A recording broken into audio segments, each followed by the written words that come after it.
Dhanik Bharat educational institutions inter IIT JEE NEET admission open. Kurnool ప్రభుత్వాసుపత్రి పారిశుద్ధ్య కార్మికులు వైసీపీ అధినేత వైఎస్ జగన్ ను కలిశారు. తాడేపల్లిలోని వైసీపీ కేంద్ర కార్యాలయంలో జగన్ తో సమావేశమయ్యారు. తమకు జరిగిన అన్యాయాన్ని వివరించారు. కార్మికులు నోటీసులు ఇవ్వకుండా తొలగించడంపై వారు ఆందోళన వ్యక్తం చేశారు. కొత్త కాంట్రాక్టర్ రాగానే తమను తొలగించారని కూడా జగన్ ఎదుట ఆవేదన వ్యక్తం చేశారు.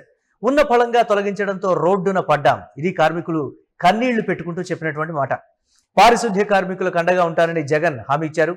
న్యాయ పోరాటం చేద్దాం, దానికి జగన్మోహన్ రెడ్డి సిద్ధమంటూ కూడా ఒక భరోసా ఇచ్చే ప్రయత్నం చేశారు.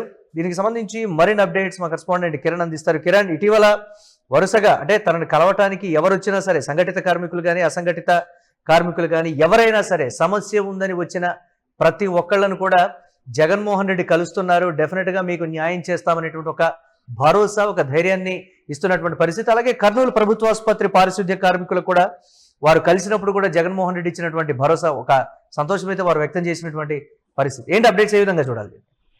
మురళి, వైసీపీ అధినేత జగన్మోహన్ రెడ్డి తాడేపల్లె పార్టీ కార్యాలయానికి ప్రజా సమస్యలతో నిత్యం వేల మంది జగన్మోహన్ రెడ్డిని కలిసి తమ సమస్యలు వివరిస్తున్నారు. అదేవిధంగా వెళ్తే కర్నూలు సర్వజన వైద్యశాలకు సంబంధించి ఇటీవల కాంట్రాక్టర్ మారిన తర్వాత నేరుగా అక్కడ టెంపరీగా ఉద్యోగాలు చేస్తున్న పారిశుద్ధ్య కార్మికులను తొలగించడంతో వివాదం మొదలైంది. అక్కడ కనీసం ఎలాంటి సమాచారం ఇవ్వకుండా, ఎలాంటి ముందస్తు సమాచారం ఇవ్వకుండా కాంట్రాక్టర్ మారిన వెంటనే ఉన్న పారిశుద్ధ్య కార్మికులు తొలగించారు. ఈ తొలగించడం వల్ల నేరుగా వైసీపీ అధినేత జగన్మోహన్ రెడ్డి దగ్గరికి కర్నూలు సర్వజన వైద్యశాలకు సంబంధించిన కాంట్రాక్ట్ పారిశుద్ధ్య కార్మికులు నేరుగా జగన్మోహన్ రెడ్డి తాడేపల్లి నివాసం చేరుకున్నారు. ఆయనతో సమావేశమయ్యారు. నేరుగా జగన్మోహన్ రెడ్డి తొలగించిన కార్మికులకు న్యాయం చేస్తాం, అదేవిధంగా కోర్టు న్యాయ సహాయం అందిస్తాం, అదేవిధంగా కోర్టులో ఫీ కూడా దాఖలు చేస్తాం. ఎలాంటి సమాచారం ఇవ్వకుండా అక్కడ పనిచేస్తున్న 13,000 15,000 ఉద్యోగాలకు పనిచేస్తున్న కార్మికులను, పారిశుద్ధ్య కార్మికులను ఎలాంటి ఇంటిమేషన్ ఇవ్వకుండా ఎలా తొలగిస్తారు? డిహెచ్ఎంఓ ఏం చేస్తున్నారు? జిల్లా స్థాయిలో ఉన్న వైద్యాధికారులు ఏం చేస్తున్నారు? సాక్షాత్తు రాయలసీమ జిల్లాలో కర్నూలు అత్యాధునికమైన సర్వజన వైద్యశాలకు రోజుకు కొన్ని వేల మంది రోగులు వస్తుంటారు. శస్త్రచికిత్సలు జరుగుతూ ఉంటాయి. అక్కడ చాలా మంది డాక్టర్లు కూడా అత్యున్నతమైన డాక్టర్లు ఉన్న నేపథ్యంలో అలాంటి చోట ఏదైతే విషయం రాయలసీమ ప్రాంతాల నుంచి వేల మంది సర్వజన హాస్పిటల్ సందర్శిస్తారు. రోగులకు మంచి ట్రీట్మెంట్ ఇచ్చే ఆ ప్రభుత్వ వైద్యశాలల్లో కాంట్రాక్టర్ కార్మికులు తొలగించడం ఎంతవరకు సమంజసం అంటూ జగన్ నేరుగా ప్రశ్నించారు. మరోపక్క వైద్య ఆరోగ్య శాఖ నుంచి సత్యకుమార్ కూడా ఒక లేఖ రాశారని కూడా మనకు సమాచారం అనిపిస్తుంది.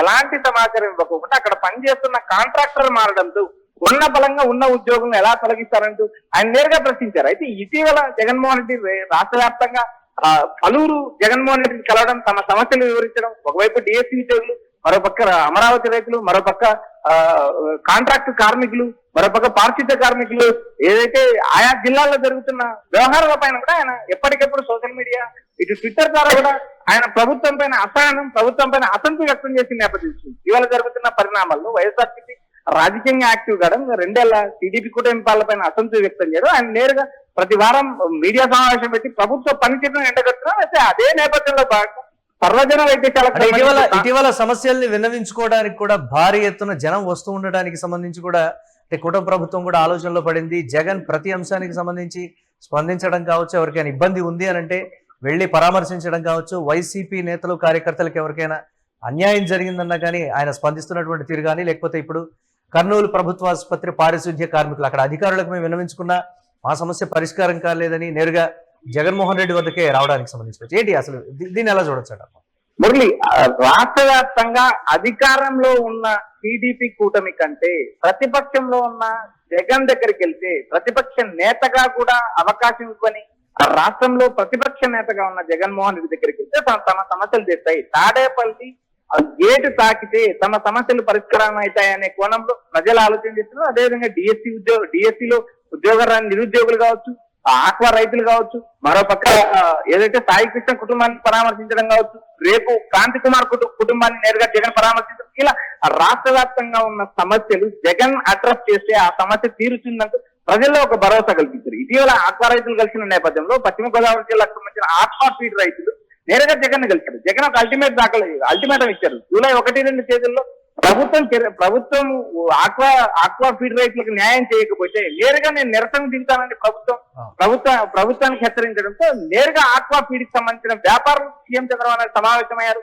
ఆ సమస్యను పరిష్కరించారు. అయితే ఆ సమస్య మళ్ళీ రైతుంది. అది ఆ సమస్య కంటిన్యూగా కొనసాగుతుంది. అయితే జగన్ ఒకసారి అల్టిమేటం ఇస్తే ఆ సమస్య తీరుతుంది అనే భరోసా అటు ప్రజల్లోనూ ఇటు నాయకుల్లోనూ కలిగిన పరిస్థితి. ఎందుకంటే ఇటీవల జగన్ నేరుగా జోక్యం చేసుకోవడం, అటు సాయి కృష్ణ కేసులో నేరుగా జగన్ జోక్యం చేసుకోవడం, సాయి కృష్ణ తల్లిని పరామర్శించడం, రేపు క్రాంతి కుమార్ జిల్లాకు సంబంధించిన ఉన్నతాధికారులకి జగన్మోహన్ రెడ్డి ఫోన్ చేసి మాట్లాడారనేటువంటి మాట కూడా చెప్తున్నారు. సత్వరం అక్కడ ఇమ్మీడియట్ గా కూడా రియాక్ట్ అయ్యారు అనేటువంటి మాట. ఏంటి ఈ కోణానికి సంబంధించి ఎలా చూడొచ్చు? మురళి కర్నూలు జిల్లాకు సంబంధించిన జిల్లా వైద్యాధికారితో జగన్మోహన్ రెడ్డి మాట్లాడినట్టు కూడా మనకు సమాచారం అనిపిస్తుంది. ఎందుకంటే పారిశుద్ధ్య కార్మికులకు సంబంధించిన అంశాలు, వారి ఉద్యోగాలకు సంబంధించిన అంశాలు ఏవైతే కాంట్రాక్టర్ గానీ అవుట్ సోర్సింగ్ టెంపరీగా ఉద్యోగాలు తీసుకుంటారా, 13,000 15,000 తీసుకుంటారా, కింద ఉద్యోగులు తొలగించడం ఎంతవరకు సమంజసం ఉంటే ఆయన జిల్లా వైద్యాధికారిని నిలదీసినట్టు కూడా మనకు సమాచారం. మరోపక్క న్యాయ పోరాటం కూడా అందిస్తాం, మరోపక్క బాధితులకు న్యాయం చేస్తాం, న్యాయపరంగా కూడా కోర్టులో పిల్ దాఖలు చేస్తాం, మీకు అండగా ఉంటాం, వైఎస్ఆర్సీపీకి సంబంధించిన న్యాయ విభాగం కూడా మీకు అండగా ఉంటుందంటూ పారిశుద్ధ్య కార్మికులకు జగన్ నేరుగా భరోసా ఇచ్చారు. వారిలో ధైర్యం నింపారు. ఇక్కడ ప్రధానంగా అధికారంలో ఉన్న కూటమి కంటే ప్రతిపక్షంలో ఉన్న జగన్ దగ్గరికి వెళ్తే తమ సమస్యలు తీరుతాయి, జగన్ అడ్రస్ చేస్తే ఆ సమస్య పరిష్కారం అవుతుందనే భరోసా ఇటు ప్రజల్లోనూ అటు ఉద్యోగుల్లోనూ అటు నాయకుల్లోనూ పెరిగిన నేపథ్యంలో భాగంగా జగన్ బెంగళూరు నుంచి తాడేపల్లికి చేరుకున్న సందర్భంలో సోమవారం నుంచి గురువారం వరకు తాడేపల్లిలో ఉంటున్నారు. ఈ 4 రోజుల కాలంలోనే పలువురు ప్రజా సమస్యల మీద నేరుగా జగన్ కలుస్తున్నారు. ఆయన వాటిని స్పందిస్తున్నారు. ఇటు పారిశుద్ధ్య కార్మికులు కూడా న్యాయం చేస్తాం, అండగా ఉంటామంటూ న్యాయ సాయం చేస్తామంటూ ఆయన ఇచ్చిన హామీతో పారిశుద్ధ్య కార్మికులు కొంత ఊరట పొందారని సమాచారం అనిపిస్తుంది. Modi right, thanks for updates Kiran. Kurnool ప్రభుత్వ సర్వజన వైద్యశాలలో గత కొంతకాలంగా పారిశుద్ధ్య కార్మికులు కాంట్రాక్ట్ ప్రాతిపదికన విధులైతే నిర్వర్తిస్తున్నారు. అయితే ఇటీవల ఈ ఆసుపత్రికి కొత్త కాంట్రాక్టర్ బాధ్యతలు చేపట్టడం, ఈ మార్పు జరిగినటువంటి వెంటనే అక్కడ పనిచేస్తున్నటువంటి పాత కాంట్రాక్ట్ పారిశుద్ధ్య కార్మికులకు ఎలాంటి ముందుగా ఇన్ఫర్మేషన్ లేకపోవడం లేదా నోటీసులు ఇవ్వకపోవడం, ఇమ్మీడియట్ గా వాళ్ళని విధుల్లోంచి తొలగించడం కూడా అక్కడ ఒకంత కలకలం అయితే రేపింది. ఈ నేపథ్యంలో వారు జగన్మోహన్ రెడ్డిని కలిసి ఆ సమస్యని విన్నవించుకున్నారు. మేము అక్కడ జిల్లాకు సంబంధించిన ఉన్నతాధికారులకి ఎన్నిసార్లు కంప్లైంట్ చేసినప్పటికీ కూడా వారు స్పందించడం లేదు, మీరే న్యాయం చెయ్యాలి అని కూడా చెప్పారు. కావాలంటే మీ తరపున నేను న్యాయ పోరాటానికైనా సిద్ధం, ఇది జగన్మోహన్ రెడ్డి ఆ కార్మికులకు ఇచ్చినటువంటి భరోసా. ఈ నేపథ్యంలో వారు ఒకంత సంతోషం అయితే వ్యక్తం చేస్తున్నారు. జిల్లాకు సంబంధించినటువంటి వైసీపీ నేతలు కూడా అక్కడ ఉన్నతాధికారులతో మాట్లాడారని కూడా చెప్తున్నారు. ఈ నేపథ్యంలో ఉన్నతాధికారులు స్పందించారు. ఇమీడియట్ గా కూడా ఈ సమస్యని సాల్వ్ చేసి వారి సమస్యని పరిష్కరించాలని కూడా సూచించినట్లుగా తెలుస్తోంది.